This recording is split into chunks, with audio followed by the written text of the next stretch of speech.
We built a water garden with a galvanized stock tank. Would I do it again? Eh.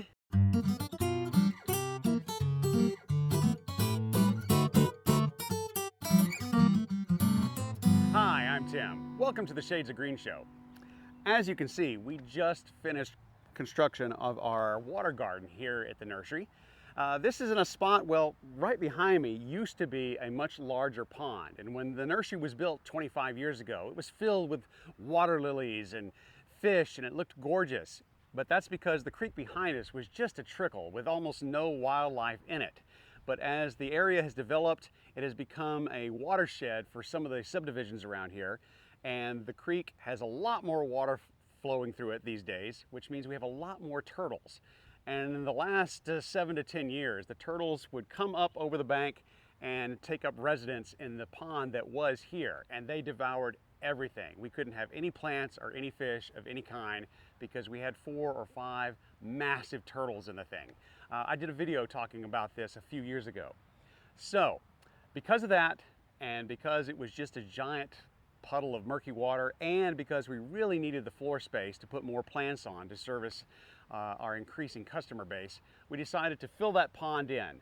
But we always get asked if we sell aquatics, and well, we didn't have a place to put them or display them. So we lost that pond. We decided to put in a new water garden and start selling aquatic plants. We found a great grower that specializes in native Texas bog plants and aquatics, which are for sale now here in the troughs behind me. So thus began the odyssey of creating a water garden. And I thought, okay, over the years, I guess I built my first water garden in 1998, and I've probably built about 9 since then.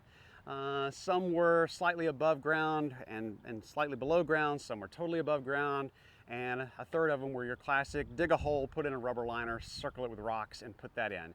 So I've done them lots of different ways over the years, and we had several design issues that we wanted to address. First of all, the turtles. So we figured, hey, if we have an 18-inch high rock wall, the turtles probably won't get into this pond. So we started out with that. I came up with a design which I thought was pretty straightforward, but something was lost in translation, and this should have been 8-foot square interior. But somehow the plans that I gave to the contractor and one of our managers, they made it 10 feet inside. And here's what that means. So, had our little concrete area been built 8 feet with interior dimensions, the edges of this round stock tank would just be touching it on all the sides, and these long troughs would be up on the sides here, perfectly level, which would also give me about a 1-foot drop from these tanks into the main tank. That would give me a lot more oxygenation in the water, because that longer pour, the water would plunge deeper, we'd get more bubbles, more aeration in the water, which is what I had intended. But what happened was I gave the plans, gave my instructions, went home for the weekend. I come back, foundation is already poured, and they are halfway through putting up all the walls. Too late. So here we are. I'll go through all the plumbing in a minute, because I know every pond video I've ever watched, I want to know, what about the pump? What about the filtration? But starting off here with our big round tank, leveling it was the biggest challenge. And somehow we managed, because we had a layer of river rock, we had a layer of decomposed granite, we had a layer of pea gravel, and then we had this hard black clay, which we have all over North Texas, which you basically have to have a pickaxe to get down into. But thanks to the help of our assistant manager, Charlie, we were able to get this 8-foot span level within 1/8 of an inch from side to side at every angle. We were so happy, we were so proud. Here at Shades of Green, we have some giant cottonwood trees. We have one that's a champion tree, meaning it's the largest of its species in the city of Frisco, and it drops seed every May. There are days here in May where it's sunny and warm and it's like it's snowing, and if you have allergies, you'll find out in a hurry. So, our drains here, these are made for sinks, because I didn't want to use bulkhead fittings. I didn't want to use plastic or PVC. If I'm going to go with the metal look, I wanted to go metal all the way around. And I needed to get from here to there with something that wasn't plastic.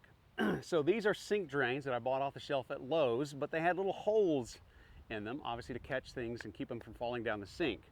And the day we put them in, Charlie said, "Do you think we need to drill those out? They might clog." I said, "Nah, we'll be fine."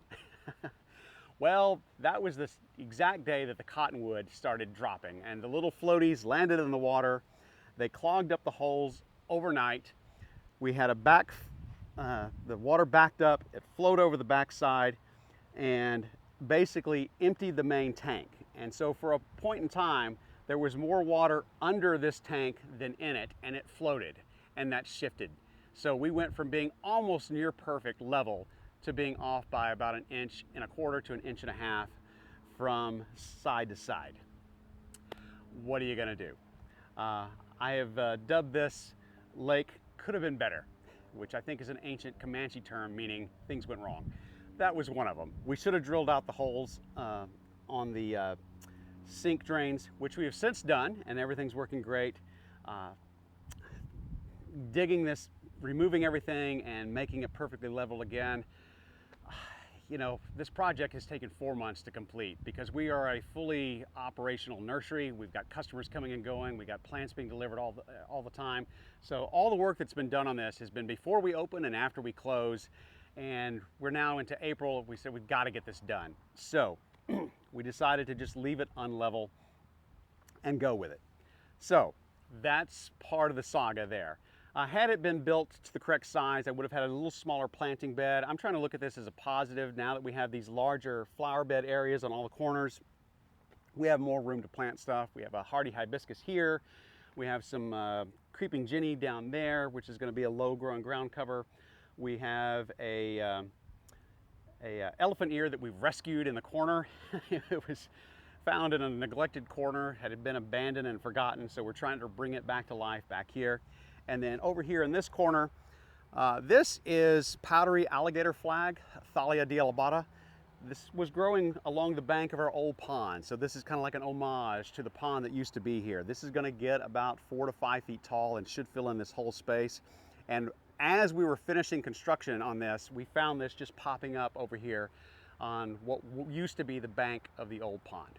So let me give you a quick tour of the plumbing here. So when all the tanks are full, again, these are all off-the-shelf stock tanks from Tractor Supply Company. When they're all full and running at capacity like they are now, we're running at about 900 gallons. I have a 620 gallon per hour pump. There's a lot of debate among pond builders. Do you want to run the entire volume of water through your filter every hour? Do you want to do half of it? I personally like to go somewhere between half and a third.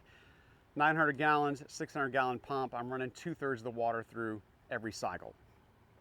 Oh, a little bit more than I want, but it seems to be working. So this is going to be our plant filter.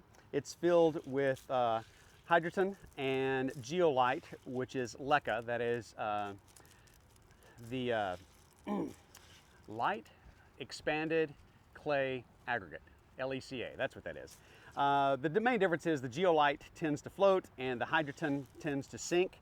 And I've built bog filters before using river rock or pea gravel, really heavy, takes up a lot of weight. I've also done it with lava rock, which is very popular.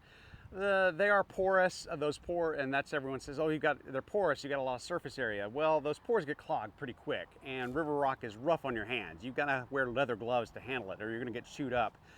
So I decided to go with the clay pebbles because they're light. You still get some surface area, and this is going to provide just a little more something for the roots of the plants to grab onto. I've got moneywort here. I've got some creeping ginny. I'll be putting a few other things in here. And then I have these 2 stand pipes. The water is coming out of the main tank into the filter here. It's going in opposite directions, spinning around the pipes. On top of those, I put these little stainless steel screens that are used for washing machines to keep lint from the clothes going down the drain and clogging it. So I put those on the ends of the hose because if the pump goes off, we'll start a backflow situation where we'll have a siphon effect and this will start pulling water out of this tank, and I don't want all my little clay pebbles going down my hose. So that was the reason for these stainless steel mesh screens on the ends of the hoses. From there, it comes out of these stand pipes and drops down into smart pots. These are grow bags. They're cloth. They're made to fill with potting soil, grow a potato or a tomato or whatever you want in it. It'll let water through, but it'll hold the soil in, and at the end of the season, you dump it, rinse it out, fold it up, and put it in your garage. So I decided, well, I'm gonna fill these with Bio Ribbon. I started using this over 20 years ago. I think it's a great filter media. I don't see it talked about all that much, but I think it's wonderful. This little thin ribbon, it's got all these little facets on both sides, and that creates a lot of surface area for the beneficial bacteria to colonize and grow. And I've got one here and one on the other side. So the water comes down, it drops down the standpipe, picking up lots of oxygen as it goes into the bag. Here I've got these in this is simply a mesh laundry bag. This was probably 15 years old. I used it on another pond a long time ago. So that's holding all the Bio Ribbon in it tight. Everything's dropping down into there. It's doing that on both sides. From there, it just seeps through the sides of the bags, goes through here. These are the plants that are for sale. And then out our dual exhaust drain system, which I've got on both sides.